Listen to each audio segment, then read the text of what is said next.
ready, Andrew? Got the thumbs up, we're online.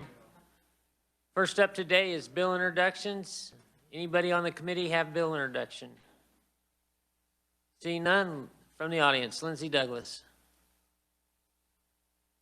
Hi, good morning, Mr. Chairman, members of the committee. I'm Lindsay Douglas, Deputy Secretary at the Kansas Department of Transportation.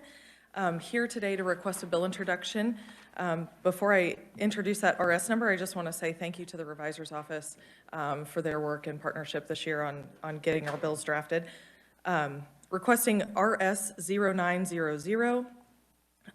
This bill would help us to make just a couple of adjustments to the tolling legislation that passed in 2019.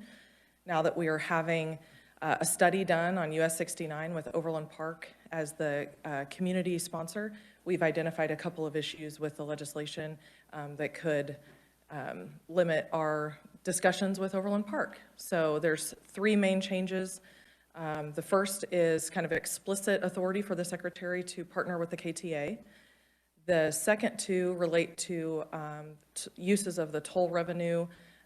There's some discussion about, future improvements on that facility, not taking the money off of that, but just keeping it there, but maybe for future improvements. Also some discussion about how transit would operate in that managed lane. So those are the things we'd like to bring forward in the requested legislation, and I'd be happy to stand for any questions. Committee, questions or objections? Seeing none, without objection, the bill will be introduced. Further bill introductions? Seeing none, we'll turn our attention to the hearing on Senate Bill. Adam, could you give us a briefing?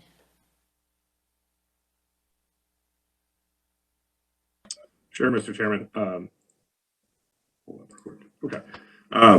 Senate Bill 68 would establish a fee for a current distinctive license plate. The current license plate is the Firefighter distinctive license plate. Currently in statute, of course, there is the distinctive license plate for anyone who's a firefighter.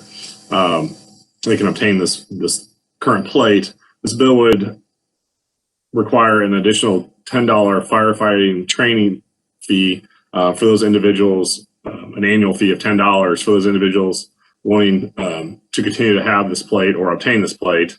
And that was started on January 1 of 2021.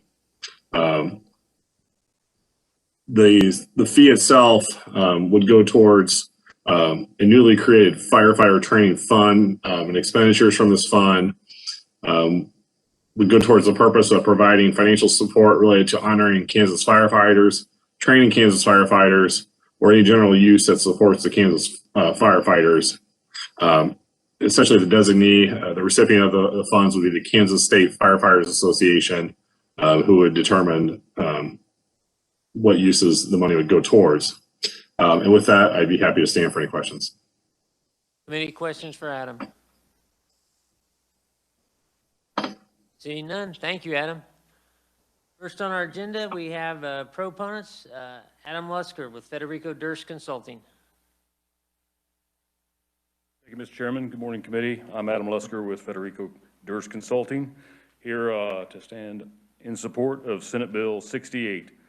As you heard, Senate Bill 68. Hello, can you guys hear me? We can hear you fine. Okay. I'm Heidi Firehome Smith, and I am the founder of the Love Chloe Foundation. In November of 2006, my 6-year-old daughter, Chloe, was diagnosed with an inoperable brain tumor called DIPG, diffuse intrinsic pontine glioma.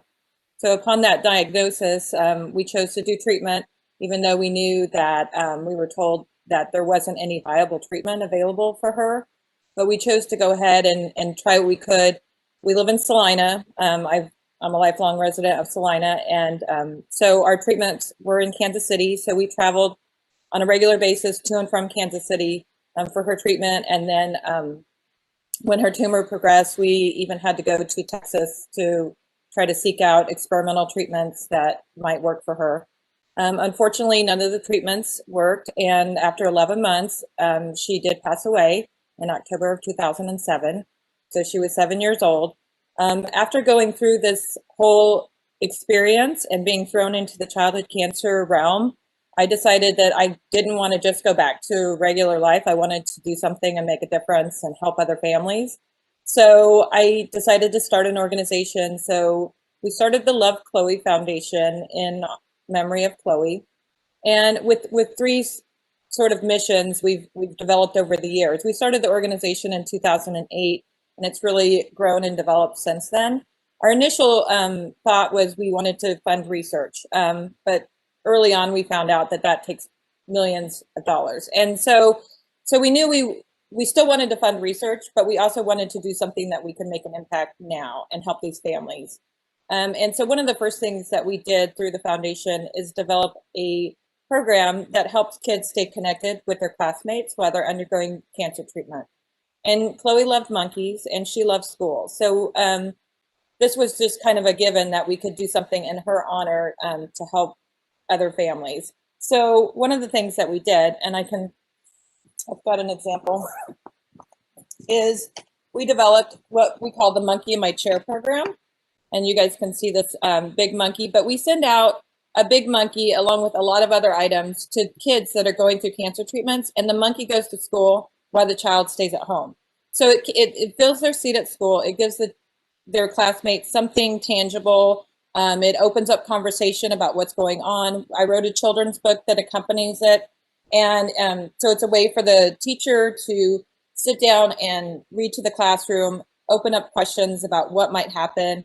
Not every childhood cancer situation is the same. We see commercials on TV with bald kids. My daughter never lost her hair. So not every kid is going to go through the same experience. But my daughter went, she had to be on a high dose of steroids since she had brain cancer.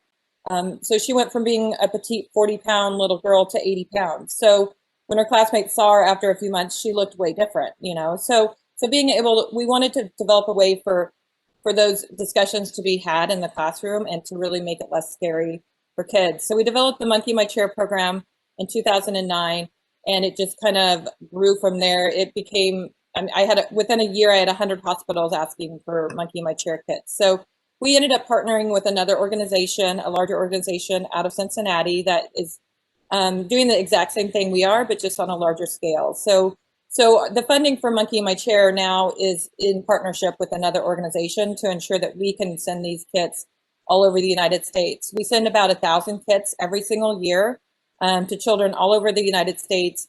And we have an organization in Australia that purchases the kits to be able to get them out there. So the Monkey in My Chair program was a big thing that we were able to develop under the Love Chloe Foundation. The other thing that other than Monkey in My Chair and research, we also have been able to help local families. So living in the middle of Kansas, we see several families every year that are having to drive back and forth to Kansas City to receive treatment. We have the nearest treatment for most kids with childhood cancer. A few can go to Wichita, which is about an hour from us, but everyone is traveling 3 hours to Kansas City. And the burden on the families is very great. Many families that have a child diagnosed with cancer, one parent must take leave from their work. So they go from being a 2-income family to a 1-income family, which is a huge burden. So we're able to we've developed a family assistance grant. And so families across the state of Kansas can apply to get some sort of relief and assistance to help offset those expenses or help with a mortgage or utilities, whatever they may need. And we offer that for families to apply for on an annual basis. And so we've been able to help several families.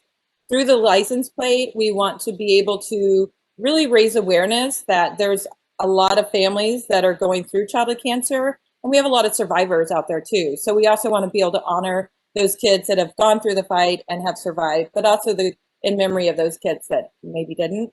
So we feel like the license plate would be a great way to really raise that awareness. We see lots of license plates for other illnesses and organizations, and so we feel like childhood cancer really deserves that recognition and to be out there as well. And through the license plate, we have an example of what the license plate will look like, and we incorporated a gold ribbon, which is the symbol for childhood cancer.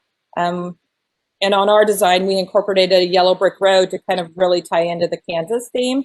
And then the rainbow represents hope. So we were very intentional with the design of the license plate and what it means, and connecting it to childhood cancer. And the funds that we'll bring in from that royalty fee that is charged will go towards what we call fueling the fight. And so we want to be able to provide gas cards for families that are, through the hospitals. So the hospitals will be supplied with gas cards, and they can give those to families as needed, because we know that's the best way to reach the families. Is they're seeing them as they're diagnosed, they know their situation, and so they'll be able to get those cards to the families as they need them. So we're really excited. This process started a long time ago. We got held up with COVID last year, but we were really happy to see the support of the Senate last year. It moved through fairly quickly, and so we're really hoping that this year we can move right along and see this license plate on the back of cars. Questions? Senator Hawk.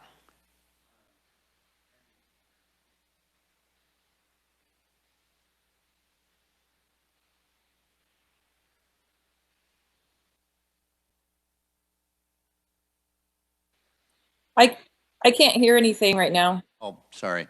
I turned my mic off by mistake. What's the minimum number of license plates that you need to have in pre-sold, I guess, in order to be able to offer this? And I think we changed those numbers, and I can't remember what they are. I think the minimum on an annual basis is 100. If you fall below that, but the initial response, what we did when we decided we wanted to do this, we had the bill presented last year. We went ahead and reached out through social media and asked people to sign a petition, because part of the process is that you must provide 500 signatures in a petition to show that support statewide. We have over 1,100 signatures on our petition right now. So we know that there's statewide support for the license plate. So we feel like we'll have a decent number. Our goal is to get 500 every year, but we know that, I think with the rules with the Department of Revenue, is that you have to have at least 100 to keep that in and available to people to purchase. Thank you, Mr. Chairman. Jill or Adam, do you want to provide some clarity on the number of license plates? Yeah, Mr. Chairman. There's a 500 plate initial commitment with the division. These numbers have been, the last couple of years, have been different bills have been brought, but they've not actually adjusted the numbers. So these are all the current numbers that have existed in statute for a while. And then essentially there's that 500 plate initial commitment. And then after that, every 2 years, there's a rolling 250 plate commitment, continual renewal commitment. So those are kind of the standard requirements. Thank you, Adam. Committee, further questions? Senator Pittman. Thank you, Mr. Chairman. Ms. Firearm Smith, I just wanted to tell you how much we appreciate you bringing this to Kansas. I appreciate you putting the yellow brick road on that. I think it's a beautiful license plate design for Kansas. And I know how difficult that must have been for you, and I appreciate you taking that frustration and that pain and putting it towards a positive purpose to help kids across the nation. So I really appreciate what you do. Thanks so much. Senator Cluse.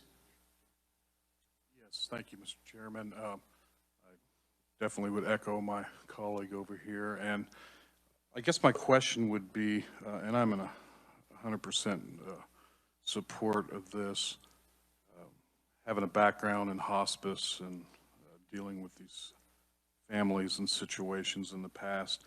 The question is, reference was made to other license plates that are geared towards other diseases. So childhood cancer, obviously a broad wording here.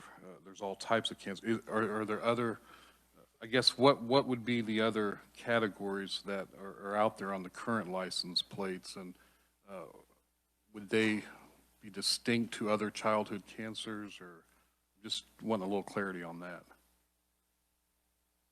Senator, we could ask Jill to provide us a copy of all the license, especially license plates that are out there, and get that to the committee if that would be your desire.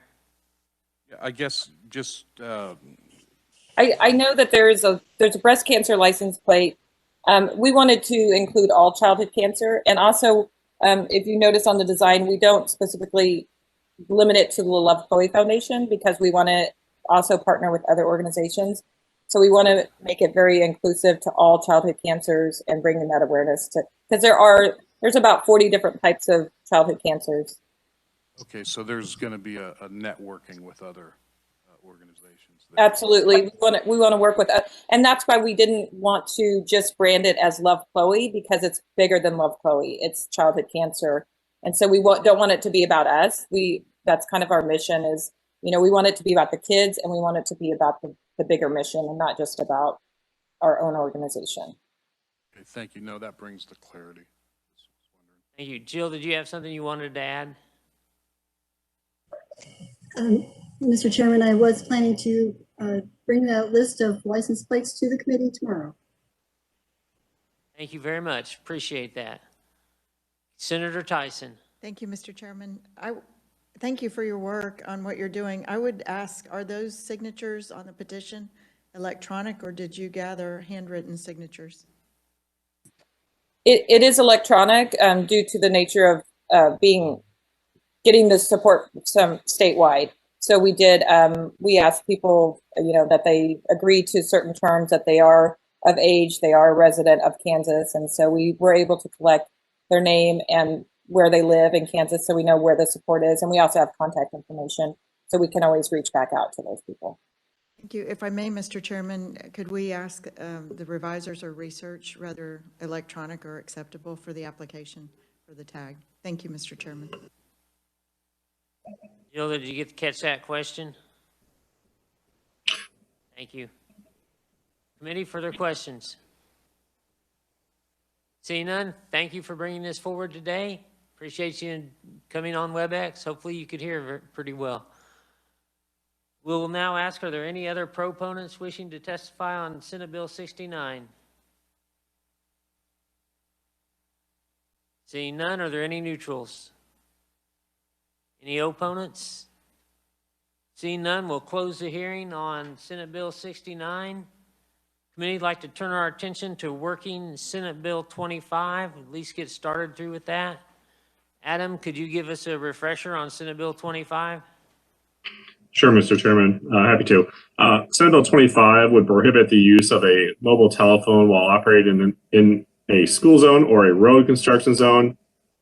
Additionally, the bill would prohibit individuals under 18 years of age from using a mobile telephone while operating in the motor vehicle at any time. The bill provides exceptions allowing for the use of these devices by law enforcement acting within their scope of employment and individuals who use hands-free devices. Additionally, individuals would be allowed to use a mobile telephone in certain circumstances, such as reporting current or ongoing illegal activity, preventing imminent injury to a person or property, to summon medical or emergency assistance, or relay information between a transit or for-hire operator and the operator's dispatchee if the device is permanently affixed to the motor vehicle. Lastly, holding the mobile telephone would constitute prima facie evidence of a violation, and the fine for any individual found guilty would be $60. And with that, I'd be happy to stand for any questions. Any questions for Adam? Senator Pyle. Thank you, Mr. Chairman. I participated via online on YouTube when this was brought, and so I have a couple questions that I wrote down. One was, are there any federal funds being drawn down through this? Does it draw any federal funds if it's passed?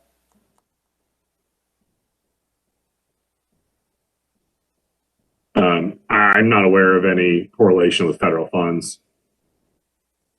Okay. But I don't, that's kind of that would be something that either KDOT or probably the division would have to answer. I'm not aware of any. You know, Mr. Chairman? I do not know. I think we need to get an answer to that. I know that in the past when we've put on stricter compliance with safety seats and all of that. A lot of times there's drawdown federal funds when we take those steps. So I'd be interested to see if there are. I have a couple other questions, Mr. Chairman, if I can proceed. If they're for Adam, yes. Yeah, Adam, I was curious, when someone is caught in a school zone or road construction zone, underage, say 18 and under, like the bill says, is the phone confiscated? The bill doesn't speak to that. I don't believe it would be. I'm not. That would be more towards a criminal type of, acquisition by the police, and the bill has no requirement or does not provide for any confiscation of the phone. It also doesn't have a prohibition, does it? That they couldn't do that? I mean, if they wanted to, is there anything prohibiting that action? The language of the bill does not prohibit that explicitly. Okay, so how do, Mr. Chairman, if I can proceed, I'm curious as to how we deal with the fact that law enforcement can determine someone's age at 18 versus 19, 20. I can't distinguish the difference between a 20-year-old and an 18 or a 17-year-old. I'm not that adept at that. Does the bill deal with that at all? I mean, if the officer stops them and pulls them over and they're 19, what's consequence? I'm assuming that they would be they're outside of school or I'm sorry, I should have clarified that, because I know it covers everyone in the school zone and construction. So, but outside that, if they're 18 years or younger, what happens? Is there a consequence if an officer pulls someone over who's 19 versus 18? I mean, they wouldn't be cited under the statute because they wouldn't meet the criteria. Okay. Well, Mr. Chairman, I just say that, if this gets to the floor, I think there's going to be some discussions on profiling. Always is, always are. And I think that that's one of the consequences of passing legislation like this. Also, Mr. Chairman, had some comments that, there are a lot of people that can't afford the new technology in the new automobiles. The hands off, the be able to use your hands free, your phone. It's all on I have that in one of my vehicles. I don't have it in the other vehicle. And so, there are a lot of people out there who just can't afford that. So I just have some concerns about this legislation, and I'll have other comments if this gets to the floor. Thank you, Mr. Chairman. Just so you know, I don't have any of the vehicles that have that automatic in mine either. However, I do have a phone that you can touch and it'll operate with the speaking. Any further questions for Adam? Senator Pittman? I was going to make a motion that we start making. I have an amendment, but I want to know if it's the time to start working the amendments or not. I'm getting ready to start working amendments. I have three, one by the industry right off the bat. Do we need a motion to move? No, we can start, we can pass it. I'll just start it off. I have an amendment that's been worked on by the AAA Association. I'll hand it out. Or have it handed out. Deals with warning citations. Travis, since you're here, would you want to come explain this amendment that you worked on?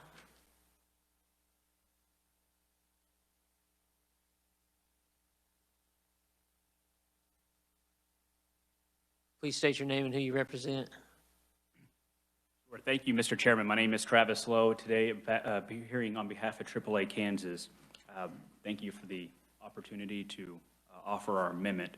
In light of some of the questions that were brought by committee members last week regarding the opportunity to educate and train the drivers on the impacts of this law, we thought it would be helpful to bring an amendment that would call for the delayed enforcement for 6 months to allow warnings to take place if pulled over, but also for a disability to have the information communicated to the drivers across the state. So I believe there's an amendment on file with Supervisor Siebers that I hopefully would be available, and it would effectively delay the enforcement until January 1 of 2022. That's what that amendment would do. Mr. Chairman, I don't think we have that amendment.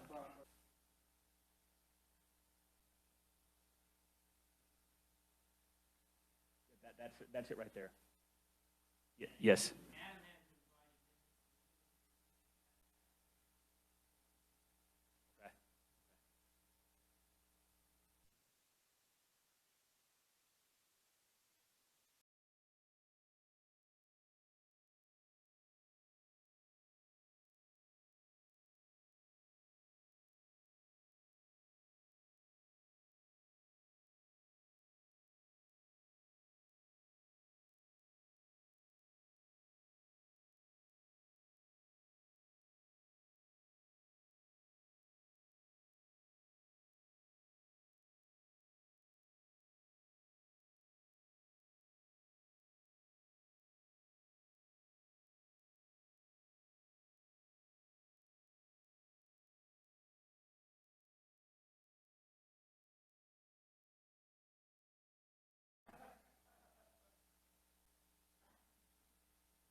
You're missed, Adam and Chris.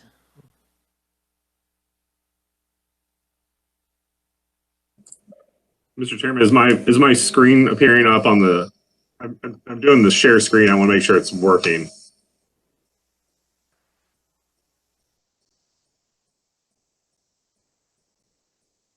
The amendment should read the warning citation here. That's generally how we distinguish clearly or quickly what amendment is being brought.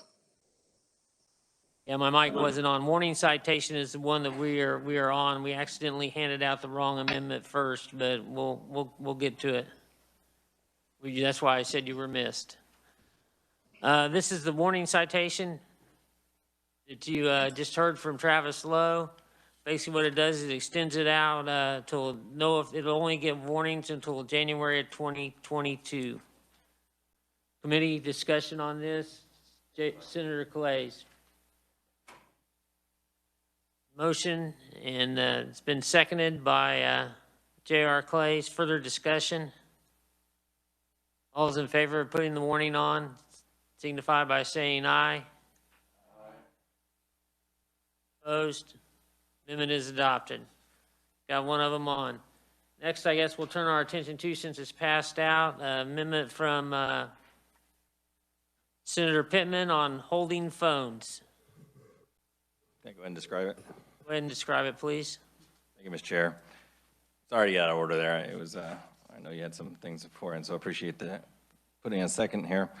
Going through the testimony, I had some communication with some constituents who were concerned, as Senator Pyle pointed out, profiling, maybe not on age, but maybe on race, on some other factors, that by having this out there, that, you know, during the last couple of years, there's been a huge amount of concern about profiling, obviously, and we've all heard it, whatever side you're on that. But there's concerns out there that this could be used for that purpose. That said, the provision specifically says prohibiting the use of a mobile telephone. And I find that to be very, very restrictive, especially given the fact that, you know, like my Ford F-150 95 doesn't have any of the technology, once again, as you both pointed out. However, I do have a speakerphone on my cell phone, and I want to be able to use it. Specifically, the way it was described to me, which I agree with, not holding it up to the ear so that we're distracted by that is perfectly fine. But hands-free shouldn't be so restrictive as to not be able to use a speakerphone and hold that phone, perhaps in the hand, perhaps on the side of your seat. I don't care how we use it, but I think that this is just more practical for the way we operate cell phones and hands-free right now. And not everybody can afford a Bluetooth connection system like a lot of folks have. And so that was a big concern for me. I think it's good not to have distracted driving. I just think that we need to really look at the realities of speakerphones and the way we operate. The other piece of this is, it says a person, if you look at line 18, a person operating a vehicle while such vehicle is lawfully parked. What I asked the revisor to do is, the second part of this is, if we're stopped inside of a school zone, I'm not even saying off the road, but if we're stopped because there's traffic there and we're waiting for, as the example was, little Johnny to come out, or we're trying to coordinate, and we're stopped and there is no issue with the driver actually moving the vehicle, there should be no penalty for using that phone at that point in time. Likewise, if I'm stopped in a construction zone, like we've all been, something's happening, legally stopped, there should be no restriction there while we are stopped and not operating that vehicle. So those are the two pieces of this amendment. I think it makes it better. I know that I've had a lot of concerns from my constituents that we're putting a lot of laws of restrictions in place. I think this is a practical compromise. So with that, Mr. Chair, I'll stand for questions. Senator, first question I have is, you're striking the prima facie evidence, so how is the officer to know whether the person is illegally using their telephone? That's a great point. If I have a telephone to my ear, that's a pretty good evidence, and they can stop them and find out if I were using it. I think prima facie is a bit too strict of a standard to immediately assume guilt. If I had the phone in my hand, it doesn't mean that I'm necessarily using it for cell phone use. Okay. I guess we do need to get a motion on this. You moved that. Do we have a second? Seconded by Senator Dietrich. Now we can continue to further discussion. Further questions or discussion? Senator Hawk. Thank you, Mr. Chairman. Could you explain why you took out 32 and 33 lines, struck those?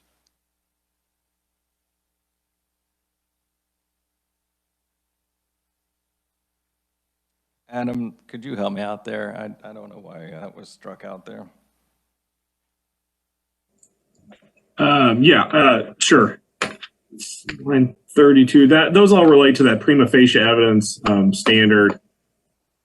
So that's it all falls under subsection E and 30. So removing the prima facie evidence, as we just discussed, that applies to both subsections, and since that standard no longer would exist, that's why that whole 30 through 34 was stricken. Thank you, Adam. Thank you. That makes sense. I was a little worried we were eliminating the school zone and road construction zone, but I see that's still up in the first part of the bill. Senator Clays. Thank you, Mr. Chairman. Senator, I'm just trying to think my way through this. So up to the ear, illegal, holding it here, legal. Is that where you're at? This is fine. Well, how are you to know that? I could be doing anything with this thing. You could be, and as you pointed out during our hearing, you could be also trying to reroute traffic, using your audio texting. Right. Which under the current provisions of the bill as it stands, you'd be violating this law. I guess at some point we're really getting into the weeds on micromanaging someone inside their vehicle. So I guess that would be point A, but then point B would be if the intent of this bill is to stop the distraction, the difference between distraction, and no one can see me if you're listening on the audio feed, but moving your phone from ear to 5 inches away from ear where you're able to look at it, seems like the distraction actually increases as you move it away, and now it's in your visual sight. So, I mean, I don't know if I'm for this or against this, to be honest with you, but I'm trying to figure out how this accomplishes the stated goal of reducing distraction, and I don't know that this improves that, if that's the goal, and maybe even increases the amount of guessing that the officer has to do when out in the field making decisions about who he is or is not, or she is or is not, pulling over to interrogate about their use of a cell phone in a construction zone. Maybe you could just speak to that, I guess. I'm just trying to wrap my head around it. Thank you, Mr. Chairman. I suppose if you bring it down to the, the infinite piece, yeah, you could be right there. Yeah, typically though, cell phones are used outside of the scope of 5 inches from the ear. I think 5 inches from the ear, as you indicated, would probably be guilty. However, I do think though that this is a very restrictive bill as it stands. And having a cell phone and knowing that we can put this somewhere and use the speakerphone, the bill as it stands, if I'm using the speakerphone and I happen to have a hand to turn off the phone, I'm doing something illegal. And I find that it just seems as though we're inviting abuse of that. I think we should figure a way out. Maybe this isn't the best way, but the intent here is to not make it so prohibitive that everybody's doing something illegally by using their speakerphone, I guess. But I appreciate that. I don't like micromanaging one's activity inside the car either, which is why I want to make this bill better. Yes, you may. I'm very concerned about the profiling issue as well. If we start making things that are just visually seen as a reason to pull somebody over, you can make up anything. I've actually been in a scenario where I was in a vehicle that was pulled over and accused of not wearing a seat belt. Turned out the vehicle had automatic seat belts. You know, there are situations like that that occur where an officer is just simply wrong.